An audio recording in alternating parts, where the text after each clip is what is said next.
नमस्कार दोस्तों, सोरफा सीरीज में आपका स्वागत है। तो आज हम आप लोग के लिए हिंदी का ये 20 इंपॉर्टेंट क्वेश्चन लेकर आ गए हैं और इसमें जितने भी क्वेश्चन हैं आपके व्याकरण पार्ट से हट के पूछे जाने वाला क्वेश्चन है और यहाँ से आपके एग्जाम में 1 से 2 क्वेश्चन पूछे जाने की पूरी संभावना रहती है। तो चलिए इस क्लास की शुरुआत करने से पहले बता दें कि जो लोग अभी हमारे चैनल पर नए हैं आप हमारे चैनल को सब्सक्राइब कर लीजिए और घंटी के बटन को दबा दीजिए। तो चलिए इस क्लास की शुरुआत करते हैं। तो पहला क्वेश्चन है कि भारत में हिंदी के बाद बोले जाने वाली दूसरी भाषा कौन है? तो ऑप्शन में अंग्रेजी, बांग्ला, उर्दू, मैथिली। तो देखिए भारत में जो है हिंदी के बाद बोले जाने वाली दूसरी भाषा जो है बांग्ला है। उसके बाद सभी ऑप्शन को देखते हैं।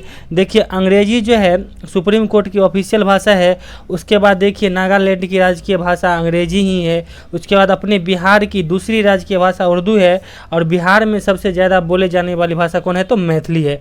अब चलिए अगला क्वेश्चन देखते हैं। अगला क्वेश्चन है कि हिंदी दिवस कब मनाया जाता है? तो ऑप्शन में है 14 सितंबर, 21 फरवरी, 23 अप्रैल, इनमें से कोई नहीं। तो देखिए हिंदी दिवस जो है 14 सितंबर को मनाया जाता है। अब सभी ऑप्शन को भी देखते हैं। अब देखिए 21 फरवरी को जो है अंतर्राष्ट्रीय मातृभाषा दिवस मनाया जाता है। 23 अप्रैल को जो है अंतर्राष्ट्रीय अंग्रेजी दिवस मनाया जाता है। अब चलिए अगला क्वेश्चन देखते हैं। अगला क्वेश्चन है कि भाषाई आधार पर सर्वप्रथम किस राज्य का गठन हुआ? तो ऑप्शन में पंजाब, राजस्थान, आंध्र प्रदेश, नागालैंड। तो देखिए भाषाई आधार पर जो है सर्वप्रथम आंध्र प्रदेश राज्य का गठन हुआ था और यह गठन जो है 1953 ईस्वी में हुआ था, यानी स्वतंत्रता के जस्ट बाद हुआ था। अब चलिए अगला क्वेश्चन देखते हैं। अगला क्वेश्चन है कि हिंदी भाषा की बोलियों की मूल संख्या कितनी है? तो ऑप्शन में 22, 5, 18, 100। तो देखिए हिंदी भाषा के जो है बोलियों की मूल संख्या 18 है। उसके बाद हिंदी भाषा के उपबोलियों की संख्या जो है 5 है और भारतीय संविधान के 8वीं अनुसूची में जो है अभी तक कुल जो है 22 भाषाओं को मान्यता प्राप्त है। और देखिए आगे बढ़ने से पहले बता दें कि एक सूचना है कि कल ही हम जो है व्हाट्सएप नंबर जारी कर दिए थे और उसमें हम पहले आप लोगों को बोले थे कि देखिए थोड़ा सहयोग चाहिए, मात्र 99 रुपया का, और इसमें हम बहुत कुछ देखिए देने वाले थे। जैसा कि ये नंबर आपके डिस्प्ले पे दिख रहा है 70 50 38 71 42, ये मेरा व्हाट्सएप नंबर है और ये मेरा गूगल पे और फ़ोन पे भी नंबर है। तो आप लोग से बस छोटा सा ये हेल्प मांगे थे। इसमें देखिए हम जैसे जीके जीएस का नोट्स प्लस ऑब्जेक्टिव क्वेश्चन देंगे। उसके बाद है आपको शिक्षण शास्त्र का notes plus objective question, Hindi का नोट्स प्लस ऑब्जेक्टिव क्वेश्चन। उसके बाद है देखिए अंतिम जो है अकॉर्डिंग टू सिलेबस, जैसे आपके सिलेबस में जो क्वेश्चन है या एग्जाम में आता है उसके तहत जो है टेस्ट सीरीज भी हम प्रोवाइड कराएंगे। उसके बाद भी हम ऑफर दिए कि जो बच्चा फाइनली अगर बीएड में एडमिशन कराएंगे वो जो है अगर 10 मई से पहले अगर मेंबरशिप ले लेते हैं तो उनको जो है बीएड फर्स्ट ईयर और सेकेंड ईयर का जो नोट्स फ्री में दिया जाएगा। मगर क्या था ना कि कल 20-22 बच्चे मैसेज किए, उसमें से जो है 2-3 बच्चा जो है पैसा देने वाले थे, उसके बाद 19 बच्चा जो है फ्री में। ये तो मजाक बन जाता है, ठीक है। तो आज हम आप लोगों को बताते हैं कि देखिए हम दिल से आप लोग के लिए मेहनत करना चाहते हैं और चाहते हैं कि आप लोग का फुली गवर्नमेंट कॉलेज में एडमिशन हो और 1.5 लाख रुपये का बचत हो। तो इसीलिए आप लोग से सहयोग मांगते हैं। आप लोग हमें सहयोग कीजिए जितना टाइपिंग का खर्च आता है। नहीं तो देखिए आप लोग सहयोग नहीं कीजिएगा तो हम ये फिर सुविधा नहीं दे पाएंगे और ये फ्री का अब कोई सुविधा नहीं है, ठीक है। कल मजाक बन गया था। तो चलिए आगे बढ़ते हैं और जो लोग हम पे विश्वास करके अगर लेंगे तो फिर देखिए आप लोग को जो है आगे बहुत सारा बेनिफिट मिलने वाला है। अब चलिए अगला क्वेश्चन देखते हैं। अगला क्वेश्चन है कि निम्नलिखित में कौन सी देव भाषा है? तो ऑप्शन में हिंदी, संस्कृत, पाली, उर्दू। तो देखिए इसमें से जो है देव भाषा कौन है? तो संस्कृत है। उसके बाद देखिए भारत में सबसे ज़्यादा बोले जाने वाली भाषा कौन है? तो हिंदी है। और देखिए बौद्ध धर्म की जो भाषा कौन है? तो पाली है। और हमारे जैसा कि बताए बिहार की राजकीय भाषा कौन है? दूसरी तो उर्दू है। अब चलिए अगला क्वेश्चन देखते हैं। अगला क्वेश्चन है कि आधुनिक युग की मीरा किसे कहा जाता है? तो ऑप्शन में महादेवी वर्मा, सरोजिनी नायडू, अरुंधति राय, निर्मला दत्ता। तो देखिए आधुनिक युग की जो है मीरा महादेवी वर्मा को कहा जाता है और इनकी एक महत्वपूर्ण पुस्तक कौन है? तो यामा है। उसे भी आप लोग याद रखेंगे। अब चलिए अगला क्वेश्चन देखते हैं। अगला क्वेश्चन है कि आधुनिक युग का तुलसी किसे कहा जाता है? तो ऑप्शन में रामधारी सिंह दिनकर, मैथिली शरण गुप्त, हरिवंश राय बच्चन, सुमित्रा नंदन पंत। तो देखिए आधुनिक युग का जो है तुलसी कहा जाता है मैथिली शरण गुप्त को और यह जो है भारत के पहले हिंदी साहित्य के राष्ट्र कवि थे। और दूसरे जो है हिंदी साहित्य के राष्ट्र कवि कौन थे? तो रामधारी सिंह दिनकर थे। और हिंदी साहित्य में जो है कवियों का कवि जो है हरिवंश राय बच्चन को कहा जाता है।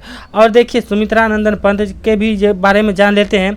इन्हें जो है मतलब हिंदी साहित्य के छायावादी युग के जो है 4 स्तंभ में एक स्तंभ ये भी थे, ठीक है। अब चलिए अगला क्वेश्चन देखते हैं।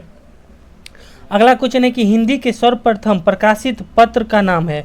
तो ऑप्शन में सरस्वती, सम्मेलन पत्रिका, उदंत मार्तंड, साहित्य लहरी। तो देखिए हिंदी का जो है सर्वप्रथम प्रकाशित पत्रिका कौन था या पत्र था, उदंत मार्तंड था। अब यहाँ इसके बारे में बताते हैं।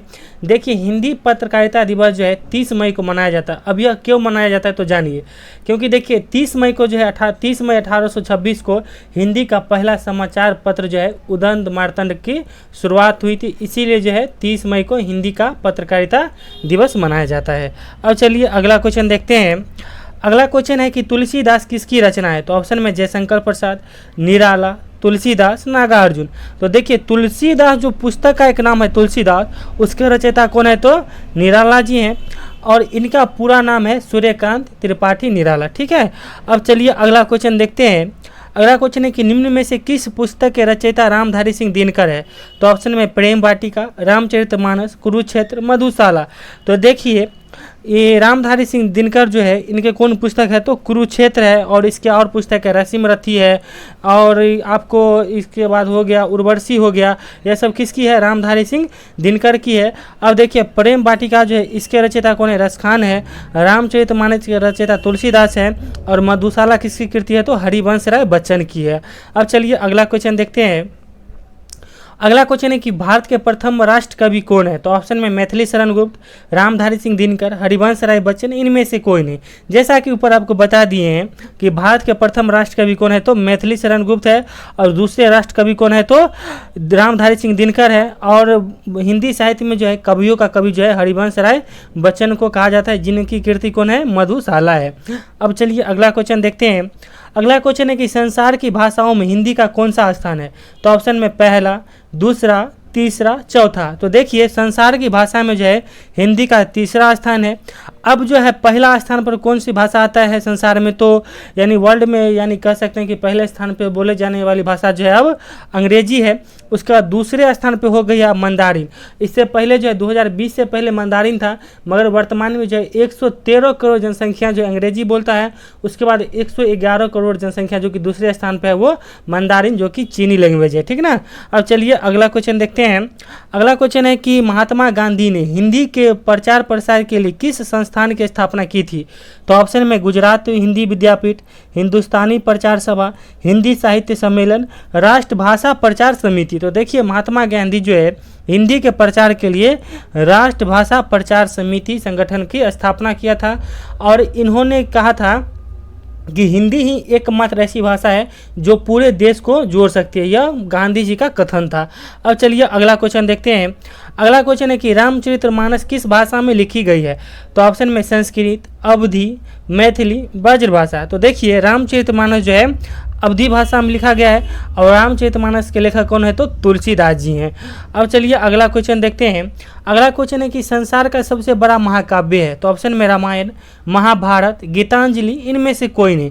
तो देखिए संसार का जो है सबसे बड़ा महाकाव्य कौन है तो महाभारत है, और महाकाव्य की संख्या कितनी है तो 2 है।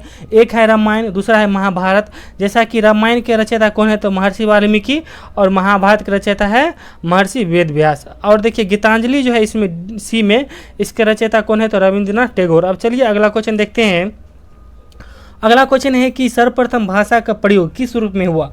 तो ऑप्शन में लिखित, सांकेतिक, मौखिक, इनमें से कोई नहीं। तो देखिए सर्वप्रथम जो है भाषा का प्रयोग जो है सांकेतिक हुआ था, यानी इशारों में जैसे आदि मानव थे उनके पास कोई भाषा नहीं था।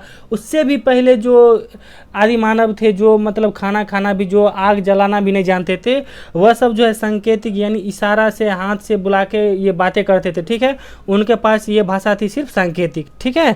अब चलिए अगला क्वेश्चन देखते हैं। अगला क्वेश्चन है कि भाषा का संबंध संविधान की किस अनुसूची से है। तो ऑप्शन में 10वीं अनुसूची, 8वीं अनुसूची, 11वीं अनुसूची, 9वीं अनुसूची। तो जैसा कि ऊपर हम बता दिए हैं, बार बार रिपीटेशन हो रहा है कि भाषा का संबंध जो है संविधान के 8वीं अनुसूची से संबंध है, और इसमें जो है 22 भाषाओं को मान्यता प्राप्त है। अब चलिए अगला क्वेश्चन देखते हैं। अगला क्वेश्चन है कि बिहार में सर्वाधिक कौन सी भाषा बोली जाती है। तो ऑप्शन में हिंदी, मैथिली, उर्दू, भोजपुरी। तो देखिए बिहार में जो है सर्वाधिक जो है आपको मैथिली भाषा बोली जाती है, और इसे संविधान की 8वीं अनुसूची में मान्यता प्राप्त भी है। और देखिए बिहार की जो है दूसरी राज्य की भाषा कौन है तो उर्दू है। अब चलिए अगला क्वेश्चन देखते हैं। अगला क्वेश्चन है कि भारतवर्ष में हिंदी को आप किस वर्ग में रखेंगे? तो ऑप्शन में राजभाषा, राष्ट्रभाषा, मातृभाषा, इनमें से कोई नहीं। तो देखिए यहाँ कह रहा है कि आप किस वर्ग में रखेंगे। तो स्वाभाविक है कि हम लोग चाहते हैं कि देश का लोग चाहता है कि हिंदी जो है एक राष्ट्रभाषा बने, क्योंकि गांधी जी कहे थे कि हिंदी ही एक ऐसी भाषा है जो पूरे देश को जोड़ सकती है। अब चलिए अगला क्वेश्चन देखते हैं। अगला क्वेश्चन है कि हिंदी का जन्म किस भाषा से हुआ है? तो इस क्वेश्चन का आंसर आप लोग कमेंट बॉक्स में दीजिएगा। और देखिए हम व्हाट्सएप नंबर जारी कर दिए, और जो लोग हम पे विश्वास करके अगर लेते हैं उनको बहुत ही बेनिफिट होगा। और देखिए यहाँ फ्री की अब कोई बात नहीं रही है, क्योंकि 99 रुपया कोई भारी बात नहीं है, और हम 2 साल तक का मेंबरशिप दे रहे हैं, तो ये अपने आप में बहुत बड़ी बात है। तो चलिए क्लास कैसा लगा प्लीज़ फीडबैक दीजिए, और अपने दोस्तों में भी इस क्लास को शेयर कर दीजिए। तो चलिए thank you, all the best, और हमारे साथ बने रहिए। Thank you.